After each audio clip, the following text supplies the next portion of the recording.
Salut à tous et bienvenue sur notre chaîne.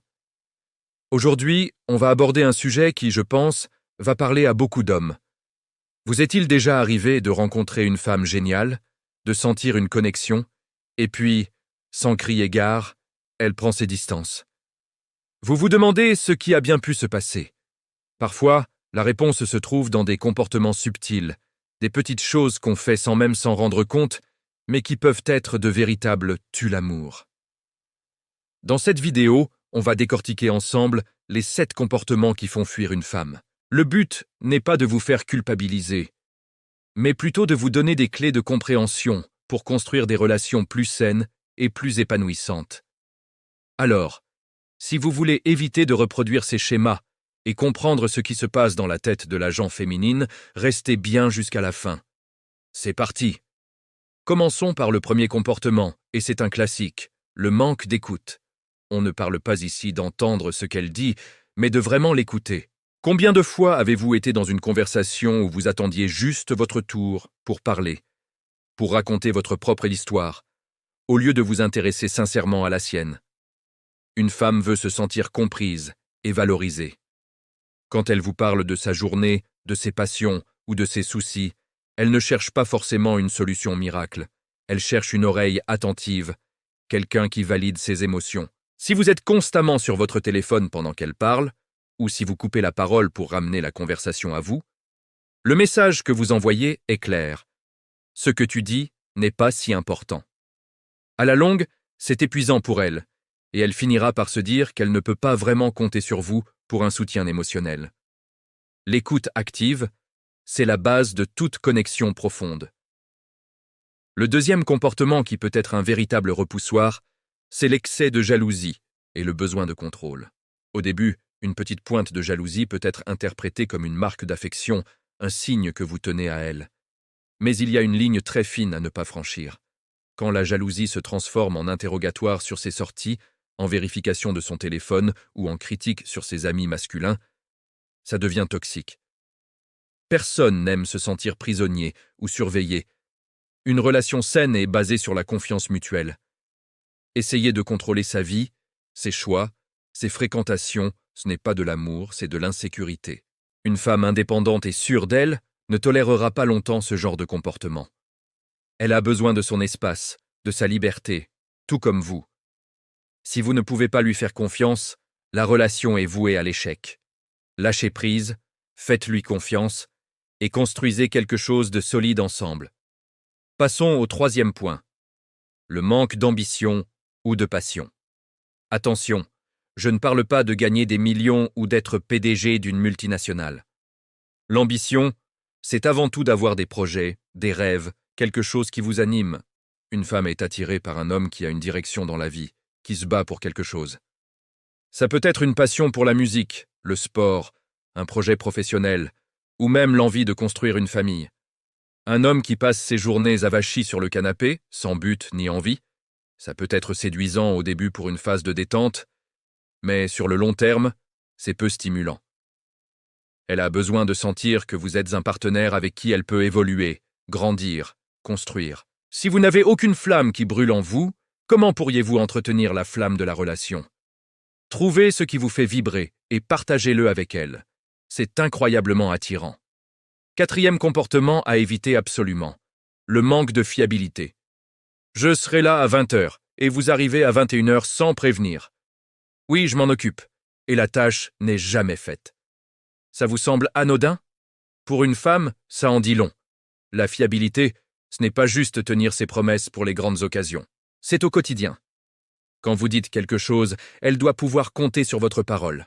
Le manque de fiabilité érode la confiance petit à petit. Elle commencera à douter de vous pour les petites choses, puis pour les plus grandes. Elle se demandera si elle peut vraiment se reposer sur vous en cas de coup dur. Une femme a besoin de se sentir en sécurité avec son partenaire, et la sécurité passe avant tout par la confiance que l'on peut avoir en lui. Soyez un homme de parole. Si vous avez un imprévu, communiquez. Un simple message peut tout changer et montrer que vous la respectez. On en arrive au cinquième comportement. Le fait de la prendre pour acquise. Au début de la relation, vous étiez plein de petites attentions. Vous lui faisiez des compliments, vous organisiez des soirées surprises, vous lui montriez à quel point elle était spéciale. Et puis, avec le temps, la routine s'installe, les efforts s'estompent. Vous pensez peut-être qu'elle sait que vous l'aimez, alors pourquoi en faire des tonnes? Grosse erreur. Une relation, c'est comme un jardin, ça s'entretient tous les jours. Une femme a besoin de se sentir désirée, aimée et appréciée, pas seulement le jour de la Saint-Valentin. Continuez à la séduire, même après des années. Un compliment sur sa nouvelle coupe de cheveux, un petit mot doux laissé le matin, un dîner que vous préparez juste pour lui faire plaisir. Ce sont ces petites choses qui maintiennent la flamme et lui rappellent pourquoi elle est tombée amoureuse de vous. Ne la considérez jamais comme acquise, car personne ne l'est. Le 6e comportement est plus subtil, mais tout aussi dévastateur, le pessimisme et la négativité constants. Se plaindre de son travail, de la météo, du gouvernement, de tout et de rien, en permanence. Qui a envie de passer sa vie avec un nuage noir? Bien sûr, tout le monde a ses mauvais jours, et il est important de pouvoir se confier à son partenaire.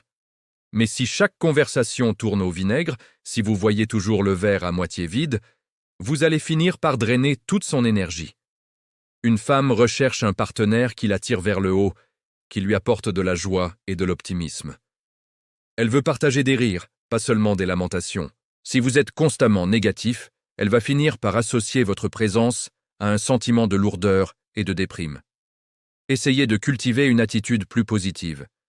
Concentrez-vous sur les solutions plutôt que sur les problèmes, sur la gratitude plutôt que sur les manques. Votre relation et votre vie en général n'en seront que meilleures. Enfin, le 7e et dernier comportement, le refus de communiquer sur ses émotions. Ça va? Oui. Alors que clairement, quelque chose ne va pas. Beaucoup d'hommes ont été élevés avec l'idée qu'ils doivent être forts, ne pas montrer leurs faiblesses, garder leurs sentiments pour eux. Mais dans une relation de couple, c'est une recette pour le désastre. Si vous vous enfermez dans votre coquille, à chaque fois qu'il y a un problème ou que vous ressentez quelque chose de fort, vous créez un mur entre vous et elle. Comment peut-elle vous comprendre, vous soutenir, si elle ne sait pas ce qui se passe à l'intérieur de vous? Elle peut se sentir rejetée, penser que c'est de sa faute, ou simplement se lasser de devoir deviner constamment. S'ouvrir, être vulnérable. Ce n'est pas un signe de faiblesse, c'est un signe de confiance et de force. C'est ce qui permet de créer une véritable intimité émotionnelle, le ciment d'un couple qui dure. Voilà, nous avons fait le tour des 7 comportements qui peuvent saboter une relation. Pour résumer rapidement, le manque d'écoute, la jalousie excessive, le manque d'ambition, le manque de fiabilité, la prendre pour acquise, la négativité constante et le refus de communiquer. Encore une fois, l'idée n'est pas de pointer du doigt, mais de provoquer une prise de conscience. Nous avons tous nos défauts et nos axes d'amélioration. L'important, c'est d'en être conscient et de vouloir sincèrement devenir un meilleur partenaire. L'amour, le vrai, demande des efforts, de la communication et beaucoup de respect mutuel. En travaillant sur ces points, vous ne ferez pas que garder la femme que vous aimez, vous construirez une relation bien plus profonde et solide. Merci d'avoir regardé cette vidéo jusqu'au bout, j'espère qu'elle vous a été utile. Dites-moi dans les commentaires si vous vous êtes reconnu dans certains de ces comportements ou si vous en voyez d'autres qui sont tout aussi importants. Le partage d'expériences est toujours enrichissant. Si ce contenu vous a plu, n'hésitez pas à laisser un pouce bleu, ça aide énormément la chaîne. Et bien sûr, abonnez-vous et activez la cloche pour ne manquer aucune de nos prochaines vidéos sur les relations et le développement personnel. Prenez soin de vous et à très bientôt.